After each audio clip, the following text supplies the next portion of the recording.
Hello friends, I am glad to see you again. Today I'm going to tell you about a housing association that thinks my barn is a shared one. So I'd barely finished my pre-dawn mug of coffee when the certified letter from the Horizon Meadows Neighborhood Enrichment Council thunked onto my porch like a bad omen carved in oak. I live on the last 2 acres that got swallowed by the new build subdivision, and the one thing that kept me sane when the bulldozers arrived was my grandfather's cedar-sided barn. It's older than every mailbox in the HOA combined, older even than the asphalt they poured to pave my once dirt lane. The envelope reeked of lavender lotion and self-importance. Inside waited a letter on cream stationery announcing in dense lawyerly lines that the barn had been inadvertently designated common property per the covenant's open space clause.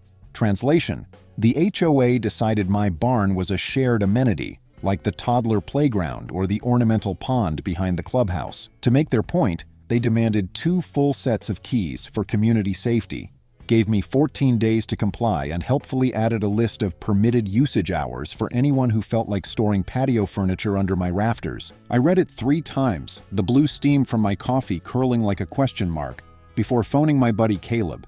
He's a real estate attorney who once spent an afternoon teaching me how to read plat maps over greasy barbecue. Caleb laughed so hard he choked on his own biscuit. "They can't just annex your barn," he wheezed. "It's in your recorded deed, and the HOA covenants don't override that." I knew the law was on my side, but I also knew HOAs run on 2 fuels: ignorance and intimidation. Sure enough, within 48 hours, the board president himself showed up. Sterling Dalton, a man who irons his polo collars and walks like every sidewalk is a red carpet. He didn't bother knocking on my farmhouse door. He strutted straight to the barn, clipboard in hand, and started measuring my padlock with a tape measure like the lock's diameter might reveal state secrets. "Morning," I called from the porch, keeping my voice friendly. He didn't look up. "Just verifying compliance." "With what?" "With the secure access guideline, 2 keys, 14 days. He clicked the tape shut and scribbled something that looked suspiciously like a fine amount. I strolled closer, wiping dirt off my jeans. "You read the parcel survey, right? The barn's on my side of the line. There's even a rock wall from the 1920s that marks the boundary." Sterling's grin was pure confidence. "The council's legal liaison believes the wall is ornamental. Our covenants treat it as a pergola. Pergola. He actually said that." I kept my face neutral. "You'll need a court order to get a copy of any keys." "We have the covenant. That's enforceable. Not against recorded title." He flashed that grin again, the kind that's meant to scare homeowners who've never read a deed, and pivoted on his spotless loafers. "Then we'll follow protocol. Expect a compliance hearing." And off he trotted, jotting down another mysterious number. Caleb and I spent the next weekend scanning every inch of my property files.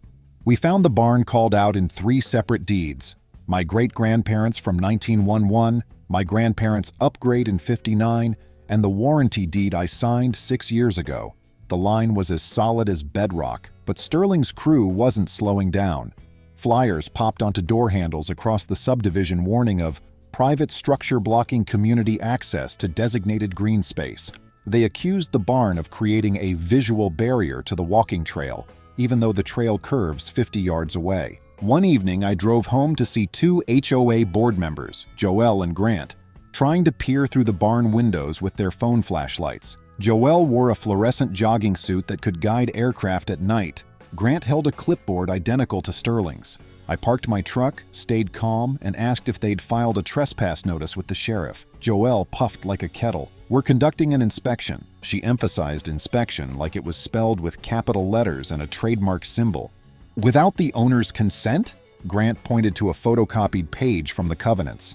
"Exterior inspections permitted if a shared resource is suspected of non-compliance." I tapped the barn's weathered siding. "Private property, suspicion denied." Joel huffed. Grant scribbled. They left, but not before pinning a neon pink violation slip on my chicken wire fence. The fine had grown to 4 figures. That night I spread the entire covenant packet across my kitchen table. It covered stucco colors, grass heights, mailbox flag angles, everything except barns predating the HOA. That omission was my ace. I submitted a formal letter via certified mail reminding the board that pre-existing structures listed on title were exempt under state law. I attached notarized copies of the deeds, the assessor's maps, and a photo of the barn in a 1940s newspaper clipping. Sterling answered with an email full of passive-aggressive courtesy. While we appreciate your passion for historical agriculture, we stand by our interpretation. He tacked on the line that would shape the rest of my month. Failure to provide keys will be deemed a security risk, prompting immediate escalation through appropriate authorities. I pictured Sterling dialing the non-emergency line and begging the sheriff to fetch barn keys for him. He was in for disappointment, but I wasn't about to wait. I wanted the showdown on record and on my terms, so I set the stage. First, I installed a high-definition camera above the barn door, aimed exactly where Sterling liked to stand with his clipboard. Next, I printed 2 plastic key tags labeled HOA Master, Do Not Duplicate, in bold marker and placed them on a key ring. The ring held no keys, just the tags. I put the ring inside a sealed envelope and taped it to the barn door with a note. Requested keys enclosed. Please sign to accept. Then I phoned Deputy Morales at the county sheriff's office. Morales and I go back to high school baseball. He once pitched a perfect game, and I caught every ball behind the plate. I told him the situation, explained I expected fireworks, and asked if he'd mind stopping by when he was on patrol. Morales chuckled and said he'd swing through if he could. The following Saturday dawned crisp and bright. I was in the barn's loft replacing a cracked floorboard when I heard voices below. Sterling's smooth tones, Joelle's nasal soprano, and a third voice full of official gravity. I peeked through a knothole. They'd brought Sheriff's Deputy Norwood, a guy built like a vending machine who takes his hat off for no one. Sterling gestured at the envelope on the door. See, he's mocking the council. Deputy Norwood read the taped note, raised an eyebrow, and knocked loud enough to startle the roosting barn owls. I climbed down, opened the door, and greeted the trio. Camera light blinked overhead. Norwood got straight to business. They say you're refusing lawful access.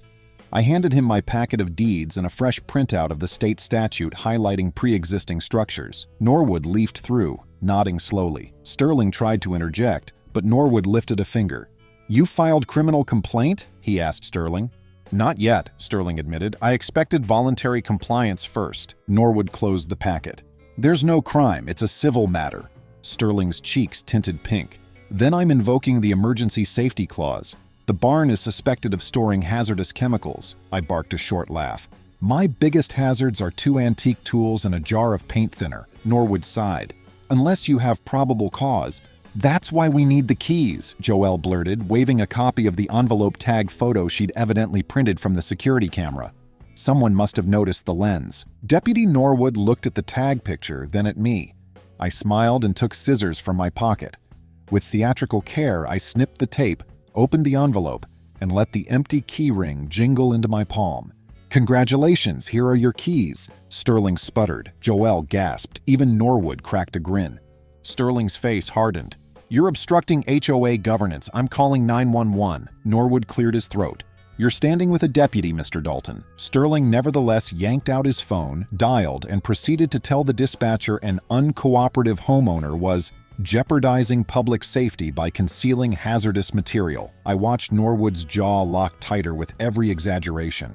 When Sterling finished, Norwood calmly confiscated the phone. False emergency calls are chargeable offenses, he stated. The scene might have ended there, except from the driveway came the distinct crunch of gravel under heavy tires. Caleb's Jeep rolled up, and out hopped my attorney friend holding 2 bulging folders. He saw the deputy, flashed a friendly wave, and introduced himself. Then he handed Sterling a cease and desist citing harassment, property interference, an attempt to create a fraudulent easement. The look on Sterling's face could have wilted crops. Caleb wasn't done.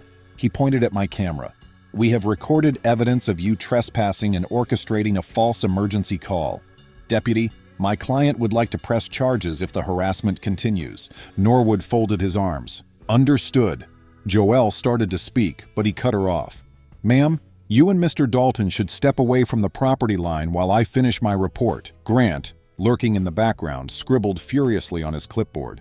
They retreated to the sidewalk, whispering like stage villains. Norwood handed me a small card with the incident number. If they bother you again, reference this file. He turned to Sterling. Any future emergency claims better be the real deal or I'll book you for misuse of 911. Sterling didn't respond. He marched his entourage toward the cul-de-sac, every step radiating wounded pride.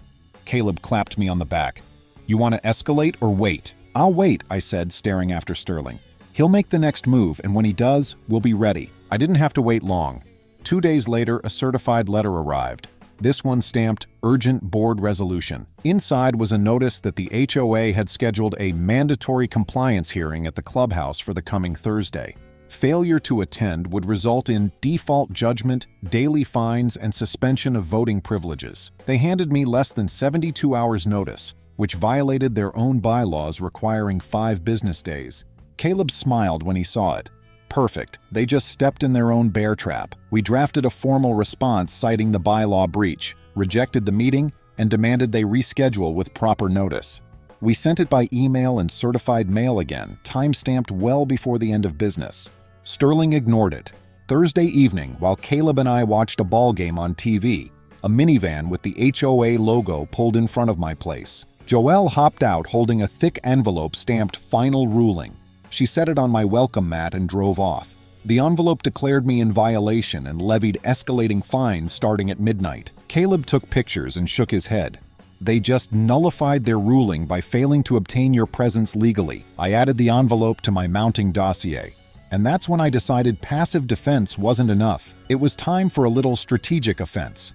Perfectly legal, fully documented, and satisfying. First, I filed a quiet title action with the county court to reaffirm my barn's status and extinguish any cloud the HOA claimed. Caleb handled the paperwork while I gathered decades of supporting evidence. Historic photos, neighbor affidavits, and even the original ledger entry from 1911 stored at the courthouse basement. Second, I contacted the State Office of Attorney General's Consumer Protection Division. They have a special desk for HOA abuse cases. I forwarded every violation slip, every flyer, and a USB drive containing Sterling's on-camera 911 call. The investigator I spoke with, Miss Rios, sounded intrigued and asked permission to review my recordings. Third, I built goodwill. I invited every neighbor on my street, except Sterling's board loyalists, for a Saturday barbecue in front of the barn. I gave kids free lemonade and let their parents tour the loft, pointing out the thick beams carved by hand. I explained how the HOA wanted to turn the barn into communal storage. Nobody liked that idea. Apparently, Sterling had never pulled them. Conversations around the brisket tray turned into impromptu strategy sessions. One neighbor, an accountant named Fiona, discovered the HOA had used discretionary funds to hire an outside structural consultant who never actually inspected the barn. She suggested looking into the HOA's budget approvals. While we grilled burgers, Sterling lurked by the corner of the subdivision entrance, phone pressed to his ear. He watched people laugh on my lawn. Big mistake number 2. On Monday, a letter from the Attorney General's office arrived announcing a preliminary inquiry into alleged covenant misapplication and harassment practices. The HOA board had 14 days to produce documentation justifying their claim that my barn was common property. They also had to freeze all fines against me pending the outcome. Sterling went silent for a whole week. No slips on my fence, no late-night phone calls, not even Joelle's neon jogging sweeps. I enjoyed the peace, but I knew it was the calm before a final push. It came the next Friday. I was stacking firewood when a convoy of cars blocked my driveway. Sterling's sedan, Joelle's minivan, Grant's pickup, and, oddly, the white hybrid belonging to Mrs. Flannery, the subdivision treasurer. They marched up with Sterling leading. He carried a glossy brochure. "This is your last opportunity," he announced. "We're offering a settlement. Convert the barn into a community events hall, deed the structure to the HOA, and we'll waive all fines." He spoke like a magician, offering to saw me in half free of charge. I opened the brochure. It already featured computer-generated images of my barn painted bright white with fairy lights strung across the beams. The caption read, "Horizon Meadows Heritage Hall, coming this fall." They'd even printed a fundraising thermometer half filled, meaning they'd been collecting money for a plan they never owned. I looked Sterling square in the eye. "You sold tickets to my barn?" "It's called preliminary pledging," he replied, "very common in community development." Caleb, who joined me for dinner, stepped forward and recited the litany of laws Sterling had just trampled. Fraudulent solicitation, misrepresentation of ownership, failure to escrow funds. Mrs. Flannery's smile vanished. She clearly hadn't realized. Sterling's triumphant posture faltered. He pivoted to Grant. "Show him the signatures." Grant passed over a clipboard with a petition page. Only 5 signatures. 3 board members, and 2 addresses that didn't exist in the subdivision yet because those lots were still empty earth. I felt almost sorry for him. Almost. "Leave now," I said quietly, "before you add trespassing to your list." That's when Sterling made his biggest mistake yet. He turned to Joel and muttered, "Call 911 again." Joel hesitated. Deputy Morales' warning still hung in the air from weeks ago. "Sterling, maybe we should—" He barked, "Do it." Joel dialed. The dispatcher must have recognized the address.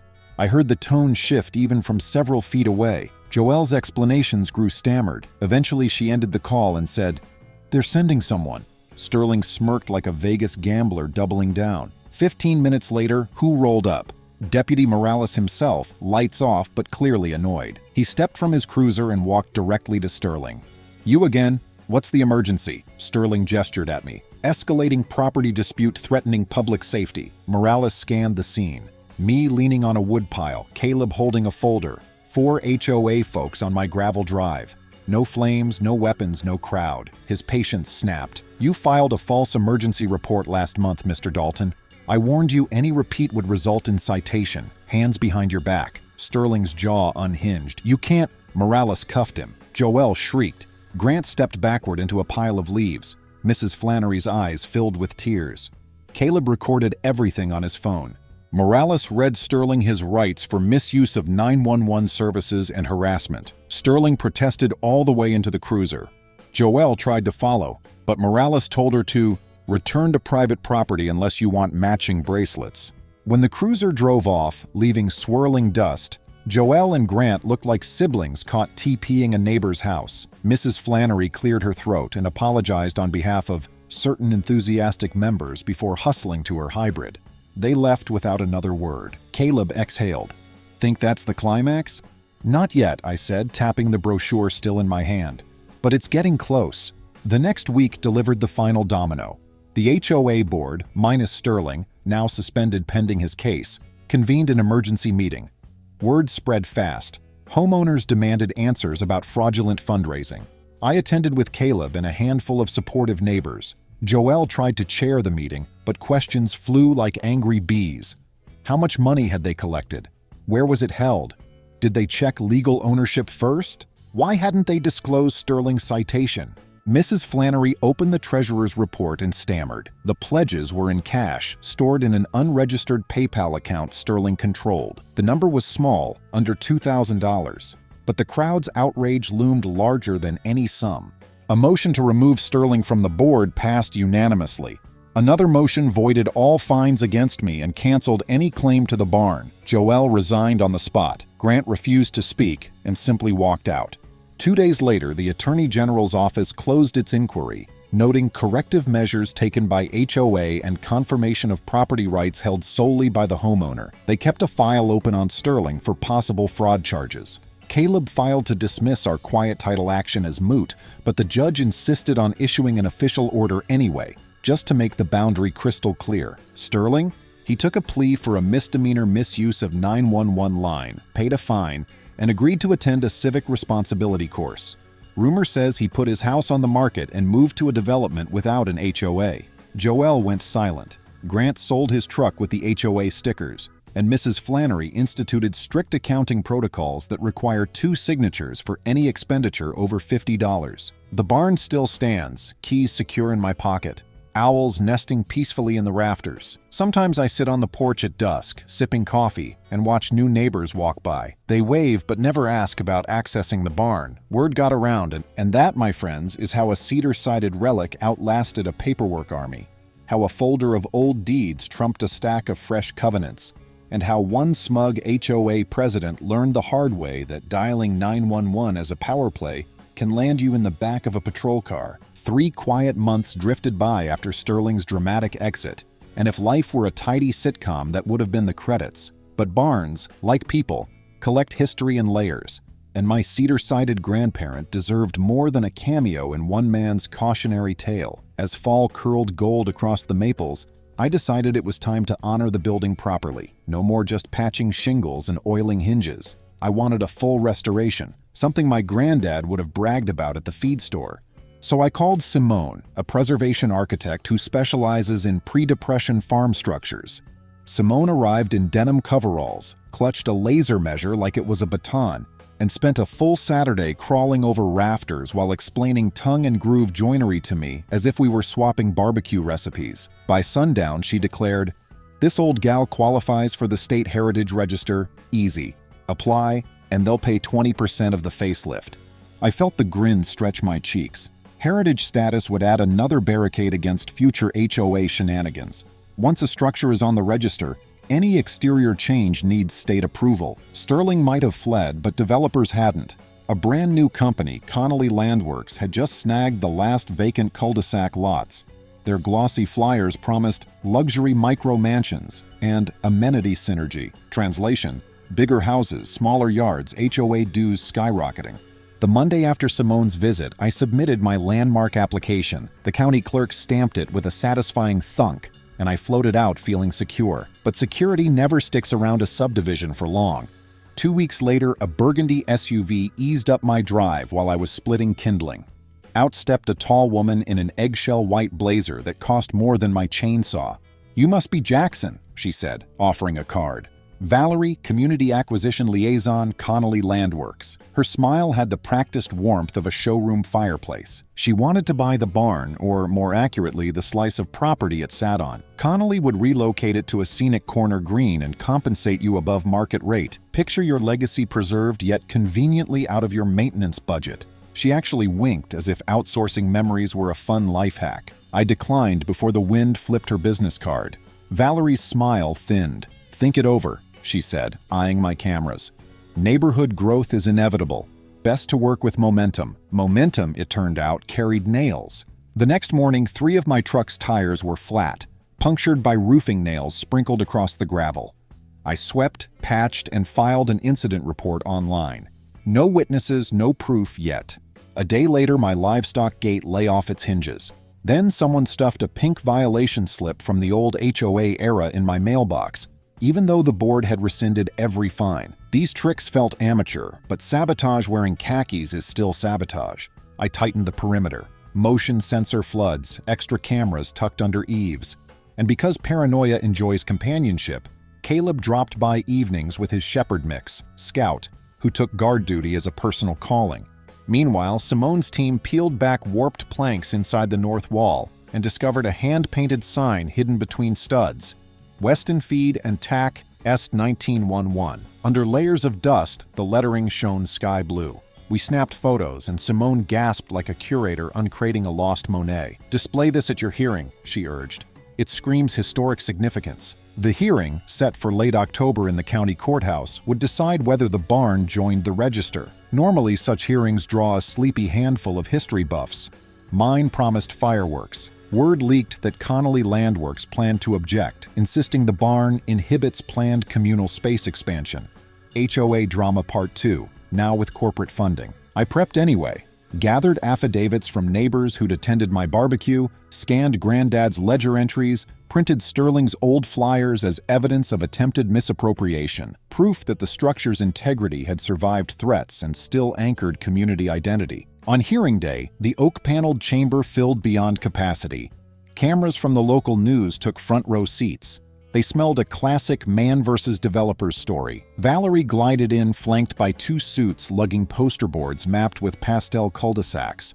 I caught her eye. She offered a brittle nod. The historical commission chair, a silver-haired gentleman named Erskine, called for statements. Simone spoke first, her slide deck beaming photographs of mortise and tenon joints older than jazz. Then came Valerie. She projected Connolly's master plan, the barn's footprint replaced by a mindfulness labyrinth, and interactive water feature. Her argument hinged on public good outweighing individual nostalgia. Finally, I stepped to the podium, sign in hand. 20 rows of neighbors leaned forward. I told them about my great-grandfather pulling straw under the same roof to save a neighbor's dairy herd during the blizzard of '42, about my own teenage summers sanding beams at dawn. I displayed the Weston Feed and TAC sign, explaining it had hung above the original mercantile that kept the entire valley supplied through 2 world wars. I ended with a line I hadn't rehearsed. Heritage isn't a speed bump to growth. It's the compass that keeps growth pointed somewhere worth going. Applause rippled. Even a news camera light tilted like a nod. Valerie's jaw set enough to chip porcelain. When the commission broke for deliberation, Caleb tapped my shoulder and whispered, "Check your email." Someone anonymous had forwarded a PDF, internal HOA minutes from 4 months back, labeled confidential. They recorded a Zoom call where Valerie offered the then board, Sterling, Joel, Grant, first option discounts on Phase 2 lots if they facilitated access to the barn parcel.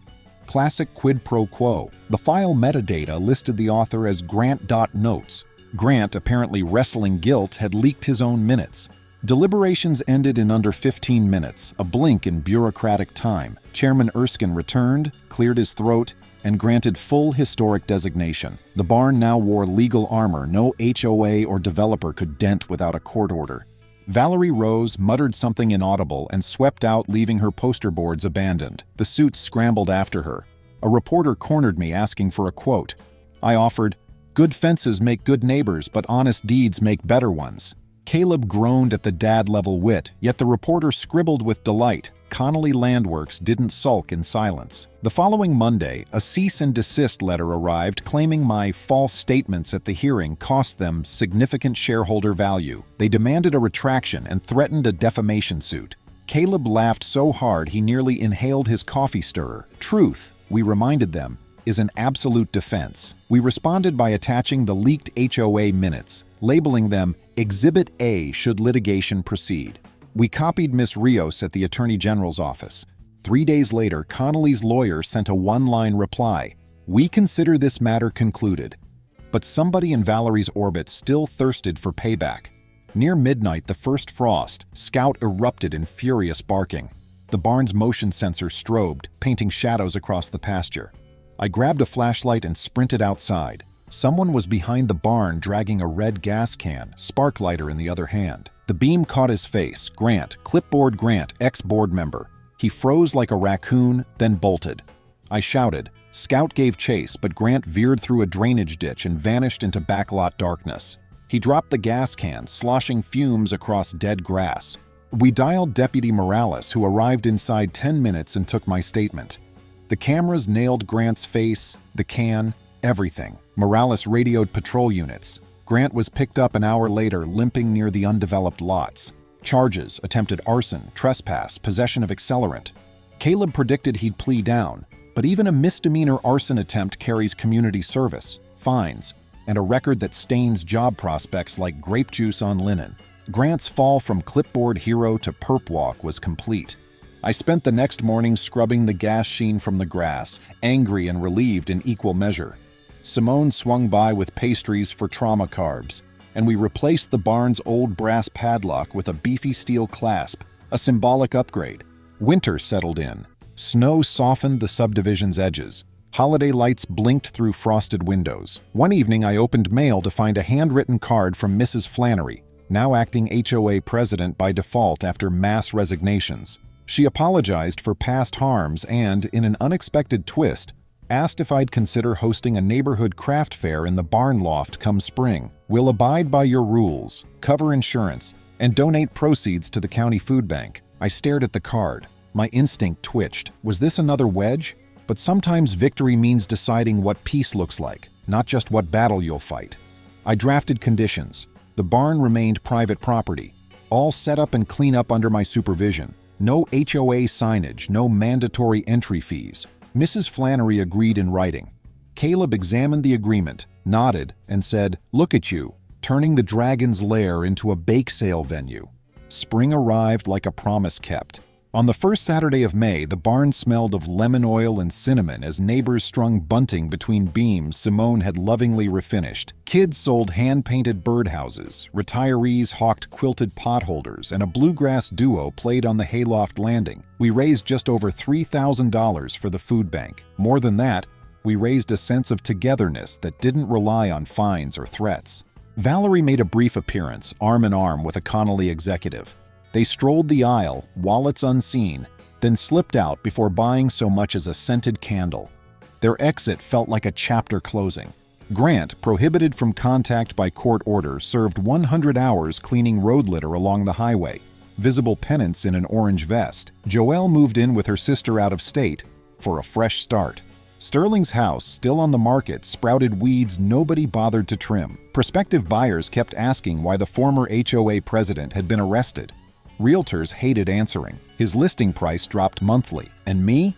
I learned that legacy is less about guarding wood and nails, more about knowing when to open the doors yourself. The cedar boards still creak, but now they echo with laughter instead of threat. Neighbors wave from the walking trail, admiring the fresh crimson paint Simone recommended. One evening, Deputy Morales stopped by off-duty, carrying 2 chocolate milkshakes. We leaned on the paddock fence, watching the sun tint the barn a molten orange. "Crazy ride," he said. "Worth every sleepless night," I replied. He sipped, then chuckled. "You realize your barn's probably the most litigated structure in the county?" I raised my shake. "May it never see a summons again." The barn's owls swooped out for their dusk hunt, silent guardians above a neighborhood learning slowly that property lines are real lines, and misuse of 911 makes for terrible leverage. Friends, thank you. See you soon.